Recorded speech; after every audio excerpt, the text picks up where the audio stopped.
Hello, 3.9 is what we're going to be doing today, and 3.9 is going to go with chapter 4, and it's antiderivatives, also initial value problems, and so that's what we're going to be looking at in 3.9. Chapter 4 is on the integral, which is the antiderivative, so we're going to be looking at that, and also chapter 5 is also on integrals, and so anyway, so let's get going to it. 3.9, it's on antiderivatives, and the book puts the antiderivatives in as an application of the derivatives in the end of chapter 3 and also in chapter 4 and also in chapter 5.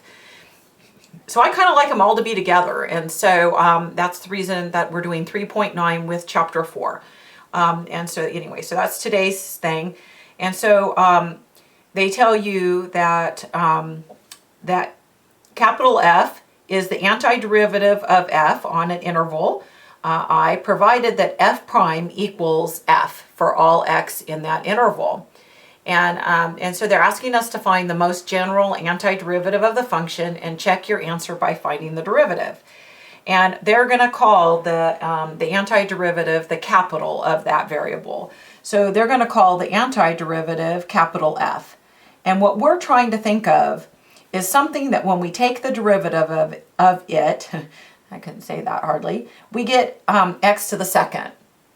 And so remember how when you take the derivative, it comes down in front? Remember how that? Now we're going to go backwards of that process. And then you take away 1. And so if we're trying to go backwards of that process, and remember, you take away 1, it seems like that you would add 1, right, to go backwards. So if I get x to the third here, now when you think about taking the derivative of that, well, you would move the 3 down in front, but that didn't have a 3. And then you would get x to the second. So that was perfect, other than when I take the derivative of this, I put the 3 down in front. So if I want to get rid of that 3 that's coming down there in front, I would just have to divide by 3. And so now find the derivative of this piece and see that it is x to the second. And then I want to do the same thing here. The minus 3 will hold still. And then I'm going to, the exponent is already 1. I'm going to add 1 to that exponent, so that's going to be x to the second, so that if I'm just kind of ignoring the 3, if I take the derivative of x to the second, it's 2x. And now I want to get rid of that 2. I got the x I wanted, right? And so you divide by it. So, and so then the next one, the derivative of it is equal to 2. So that would be 2x. The derivative of 2x is 2. So kind of going backwards here. And then one last thing. I took the derivative of it and got 0. So what was that thing? You're right, a constant. Okay, so there's the most general antiderivative. We just put c for a constant. Some books put k. Some books put c1, c2. Whatever, and so anyway, so that's kind of that story on that. Then I have a place, and they have this table in your book too, for the antiderivatives, and so the first one they call the power rule, and I like to call it the unpower rule, because when we called it the power rule when it was the derivative, and now that we're going backwards, I feel like we're undoing that, and so simply, since we're going backwards, you add 1 to the exponent. And then you divide by that exponent, what it is. Divide by the same darn thing is what I like to say. So the antiderivative of x to the n would be this, and then plus some constant c. And then if you have a constant multiple times a function, then the constant multiple just holds still. And then you take the antiderivative, which they use a capital in your book. And so this capital F is the antiderivative of that. And we kind of saw that up there. We did that in that problem. And if you have a sum or a difference, and we did that in this problem here too, you just do the pieces. And so the antiderivative of, some constant C. I'm going to put K here because it's not that same constant. So I'm going to use a different constant. The antiderivative of f is capital F is what we represent it with, and then it's plus or minus, and then the antiderivative of g. Now each of these came with a constant. So this one came with a constant plus c. This one came with a constant plus C2, maybe C1, C2. And then all together, when I add those two constants together, I get plus C. And so you don't have to, you just put it once. And then the antiderivative of the sign. And so I'm trying to think of something. I take the derivative of it and I get the sign. And so now when I take the derivative of the cosine, I don't get the sign. What do I get? Yeah, I get that. So I need a negative. So plus C. And then I want to take the derivative of it and get the cosine. So if I take the derivative of sine, I get the cosine. So going backwards. And then when I take the derivative of this thing, I get secant x times tangent x. Do you guys remember what that is? Yeah, secant x plus c. And then I take the derivative of this and I get secant squared, and that's tangent. I take the derivative of tangent and I get secant squared x. And when I take the derivative of cotangent, I get negative secant squared, so I need a negative here. So when I take the derivative of a negative cotangent, I get positive secant squared x plus c. And when I take the derivative of this thing, I get secant x cotangent x. Do you guys agree that it's negative cosecant x plus c?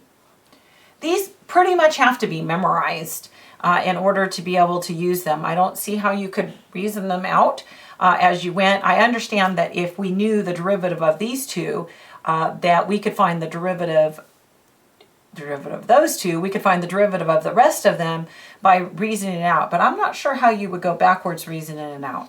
And so I really do think that you need to know them. Now they're asking me here to find the most general antiderivative. This is problem 6 of that function, and you can't find the antiderivative of a product like that. X minus 5 times x minus 5. So what you really need to do is you need to multiply it together using FOIL, or using whatever you use to multiply that together, and then you can find the antiderivative of the pieces. So the antiderivative of x to the second is x to the third over 3. Add 1 and divide by the same darn thing. The 10 holds still. I add 1 to the exponent, x to the second, and divide by the same darn thing. Plus, and then the antiderivative of 25 is 25x. And then I need a constant plus a constant. And I would fix up 10 divided by 2 is 5.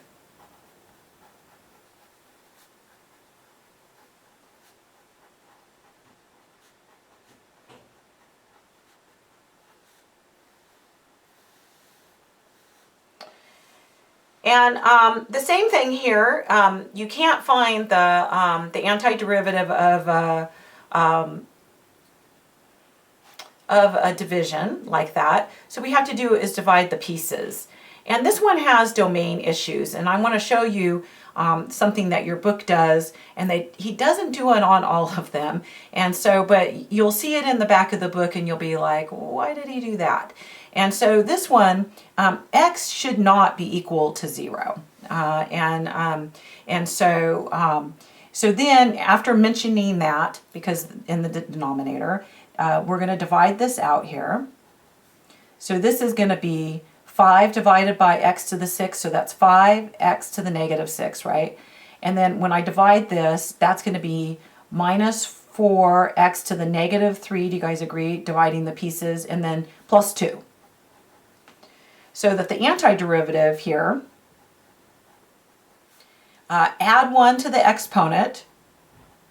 So when I add 1 to negative 6, I get negative 5, and divide by the same darn thing. So just the unpower rule. Minus 4, add 1 to the exponent. So that gives me negative 2. Divide by the same darn thing. The antiderivative of 2 is 2x. And then this is where your book is like, well, there's kind of two c's here. let me reduce this up here, and I'll show you what he does with it. There's kind of two c's. So this is negative x to the negative fifth. This is positive 2x to the negative 2 plus 2x. And what he does with the domain issues is that he defines this piecewise defined. And he says there's two antiderivatives. There's this one, negative x to the negative fifth plus 2x to the negative 2 plus 2x plus c1. And that's when x is greater than 0. And then there's this other antiderivative. And that's when x is smaller than 0. And he does it on some of the problems that have domain issues, and he doesn't do it on the others problems. And I'm not exactly sure why, why the difference in his solution. If he's going to really pay attention to the domain issues that you can have. And I asked the person I love the most, Arnie Stewart Andrazian, and he said he probably should be consistent on the whole thing. And there's some information on page 331 with the author talking about the two pieces of and calling it C1 and C2. So if you'd like to go read that in your textbook and check that out, you certainly can. And so I think it's something that becomes more important to you in Calc 2.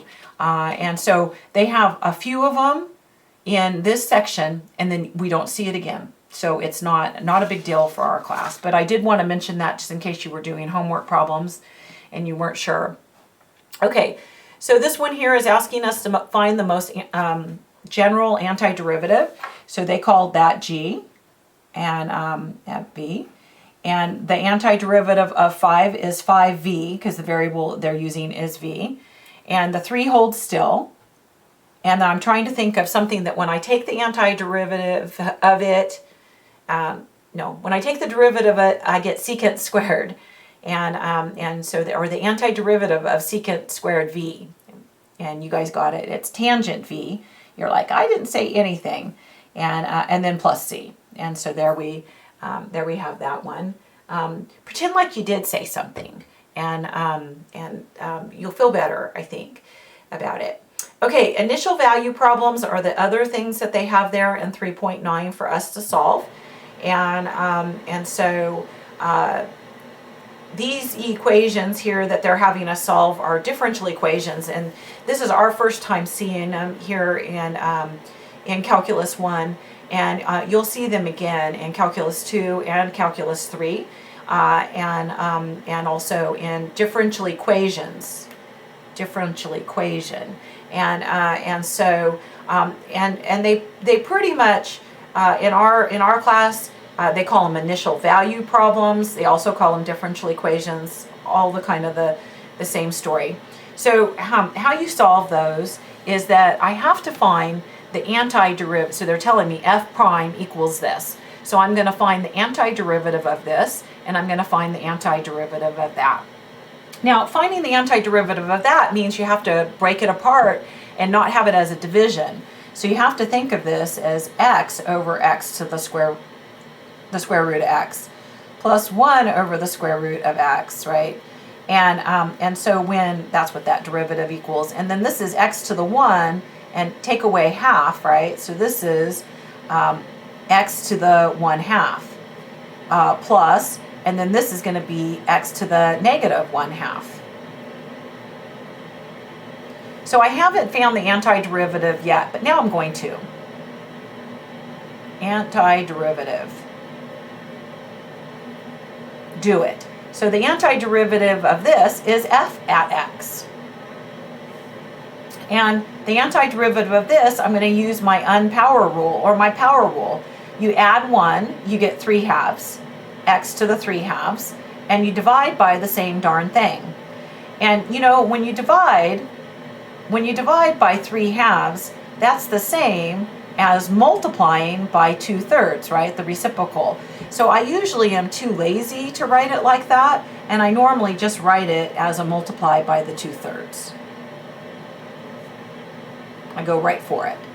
And then I want to find the antiderivative of that. So I add 1 to the exponent, And when I do, I get half, so x to the half. And divide by the same darn thing, well, that's the same as multiplying by 2.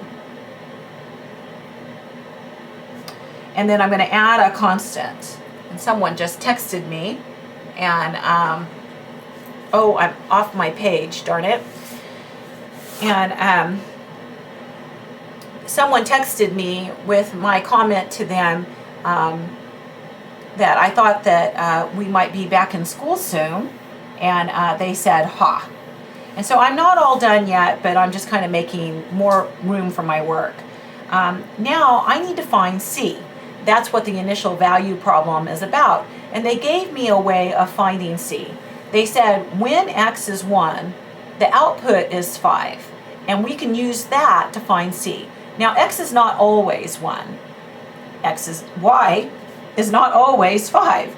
This is just something I can use. This is just one point, and I can use that point, but the C is always a constant. So I'll be able to use that point to find my constant. Actually, I can write that work down here.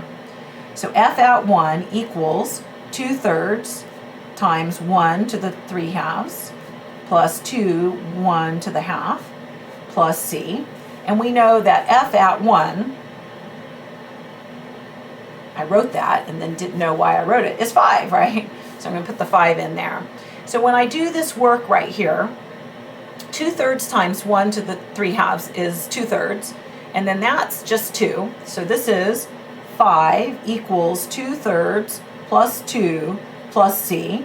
And all I have to do is subtract that stuff to find what C is. So using my trusty handy dandy calculator, or your handy dandy head, whichever one you want to use, I got C as 7/3.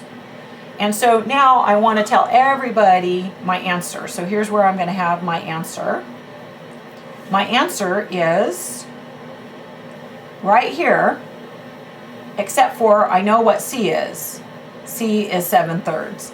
So my answer for F is F at, and this is 2/3 x to the 3/2 plus 2x to the 1/2 plus 7/3. And there I solved that differential equation. I solved that initial value problem. And we did a lovely job on that. Okay, so that was problem 34. And we found that particular value for C. And so kind of what you're finding with all these C's, and they kind of show, this is a picture out of your book and it didn't come out that clear, but it's a family of antiderivatives because the C could be any value. And so this definitely is a function, right? It's a function, and if I'd had a different initial value, I'd have a different value for C. And if I graphed all of these, they would maybe not have the same shape, but have the same idea, all these different C's that you would get. So anyway, so that's kind of the story there. This is 56, and they ask us to solve the initial value problem. And I just wanted to remind you guys that when you take the derivative of, that the velocity is equal to the derivative of s, and the acceleration is equal to the derivative of the velocity. So what I want to do is I want to go backwards. I want to take the antiderivative. So if I take the antiderivative of A, I ought to get the velocity. So that's what I'm going to do here, is I'm going to take the antiderivative. So the antiderivative of A is the velocity at time, equals the 3 holds still, and then I'm thinking, what's the antiderivative of the cosine?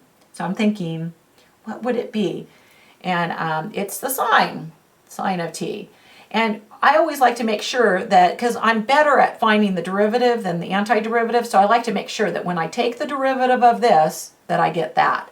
Particularly with sines and cosines, I could get it backwards. And then minus 2, and then what's the antiderivative of sine? Well, it's negative cosine, and so that negative cosine of t, that negative and that negative are going to make a positive plus c. And I want to make sure, let me write this again. Plus 2 cosine of t plus c. And when you take the derivative of this, you get, negative sine, negative 2 sine of t. Wonderful. Okay, now I'm going to use my initial value to find out what c is. So they said that when t is 0, that the velocity is 4. So 4 equals 3 times the sine of 0 plus 2 times the cosine of 0 plus c. If you're having to use your calculator to find the sine of 0 and the cosine of 0, make sure that it's in radians. If you've been someone's been using your calculator for physics, they might have got your calculator in degrees, but we almost never have our calculator in degrees in calculus. And so always when you start using your calculator for math, make sure that it's in radians. Okay, so the sine of 0 is 0 and the cosine of 0 is 1. And so this is 4 equals 2 plus c. So that means that c equals 2. So that gives us v at t equals 3 sine of t plus 2 cosine of t plus 2. And then we would do it again. Find the antiderivative. Antiderivative. So the antiderivative of the velocity is the s, which is your distance function. And 3 holds still. The antiderivative of sine is negative cosine. So this is negative 3 cosine of t, making sure, plus 2 sine of t, making sure, plus 2t, plus, and I could call it c. It's not going to be the same value, and if it was the same value, it would be a coincidence, or some people like to call it something different, like calling it d. And so whatever, it doesn't matter. And lovely, they say that s at 0 equals 0, so this is 0 equals negative 3 times the cosine of 0, plus 2 times the sine of 0, plus 2 times 0, plus d. And this goes away and makes 0, but the cosine of 0 is 1. So this is 0 equals negative 3 plus d. And so that means that d equals negative 3. Ooh, d equals positive 3. Donna, silly girl. And now we're ready to say what our answer is. So here's our answer, right? But instead of saying d is 3, instead of saying d, we're going to say d is 3. So we're going to have for our answer s at t equals negative 3 cosine of t plus 2 times the sine of t plus 2t plus 3. And then that's it. And so we did 56 and did a really nice job on it. And I have one more problem to do here for you guys today. And then I'm hoping that you guys are going to be starting to look at some homework. Some of those homework problems are pretty tricky. I'll just tell you that. And so you guys go find the tricky ones and see how you do on them. So this is motion with gravity. Consider the following description of a vertical motion of an object subject only to the acceleration due to gravity. Begin with acceleration equation for gravity, negative 9.8 meters per second squared. And so they say a stone is dropped from the upper observation deck, the space deck of the CN Tower 450 meters above the ground. Before part A, find the velocity for all object for all relevant times. So we're going to start off here with a at t equals negative 9.8, right? And if I take the antiderivative, then I'll know the velocity. So I'm going to take the antiderivative, and that's going to give me the velocity, and the antiderivative here is negative 9.8 t plus c. And at the moment that I have this object, they said that I just dropped it. I didn't throw it. And so if I just take an object and I just drop it, the initial velocity is 0. Now if I throw it downward or throw it upward, then my initial velocity will be other than 0 if I do that. But if I just simply drop it, the initial velocity, so what that means that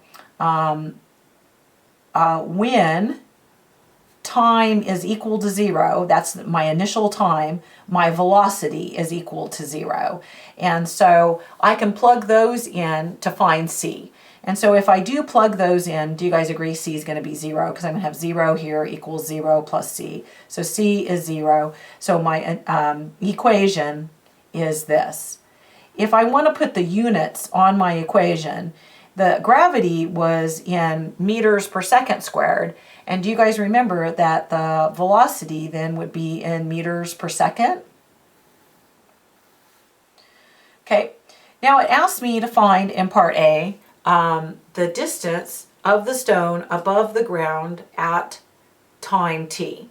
So at time 0, the distance of the stone above the ground is 450 meters, right? But after 1 second, where's that stone at? And that's what they're asking you here. And they're saying at any time t. So I'm going to have a variable in there. And that distance is, you can find that with s, right? And so if I find the antiderivative of that, then I'll have s. And that's why I had a before question, because now I can just say to you, hey, we need to find the antiderivative of that. Okay, so finding the antiderivative of the velocity is s at t. The antiderivative of this is you add 1, the negative 9.8 holds still, and you add 1, so that's 2, and you divide by the same darn thing, and then plus, and if you don't want to use c, because you felt like you already used c, you could use d. So this is, that's negative 4.9, right? So s. And so now if you're in your physics class, and they give you a formula for finding when you drop something like this and it has negative 4.9 t squared in it, you know where it came from, right? And so anyway, I know that in my algebra class we do these, and my students ask me, where did that number come from? And I say, wait for it, it's coming. And they'll show you where that came from. Okay, so I want to find out what d is. And I know that the initial at time 0, the height of the stone is at 450. And so when you put in t is 0 and s is 450, do you guys agree that you would get that d is 450? So our equation is s at t equals negative 4.9 t squared plus 450, and this would be in meters. And now, at any time t, I could tell you, hey, where that stone is until it hits the ground. How long does it take the stone to reach the ground? So that's what they're asking next. And so think about what would you need to do to find out how long, how much time it's going to take for the stone to reach the ground. So I'm thinking to myself, well, when it reaches the ground, that's when s will be equal to 0. And so I'm going to put s equals 0 in this equation and solve it. So negative 4.9 t squared plus 450 equals 0.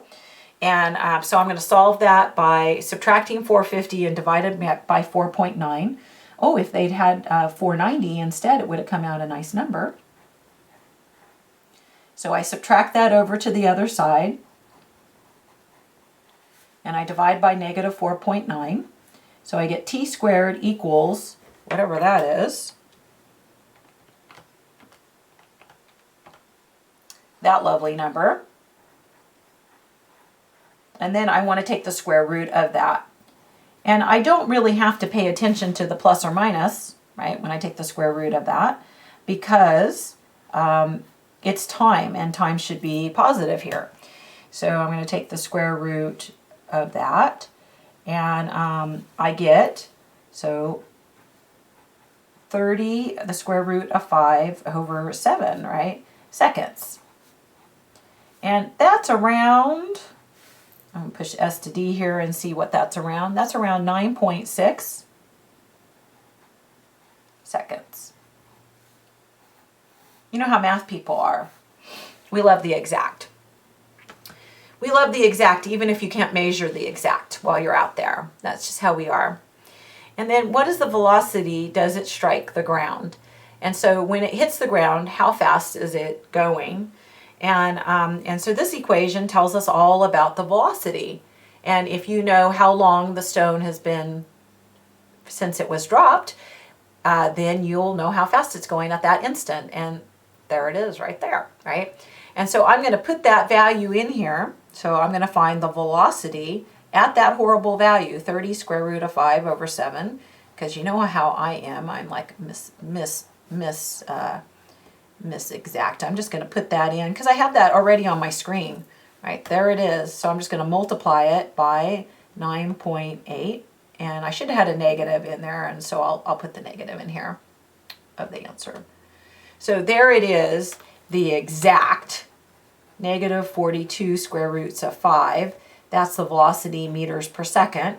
And S to D, that velocity is approximately 9.93. I lost my negative. Could happen to you. Negative 93.9 meters per second. So approximately, that's our velocity. Velocity could be positive or negative. The negative tells you the direction, it's going down. And so if they'd asked me, what is the speed? Speed should be positive. So if they had said to me, what's the speed? Then I would have said, well, the speed is 93.9 meters per second. I hated for 3.9 to end kind of abruptly. Last thing telling you about speed, even though it didn't ask you about speed, but I got crazy talk in there at the end, and so I had to do a little editing anyway. Do some homework. That'll be a good idea.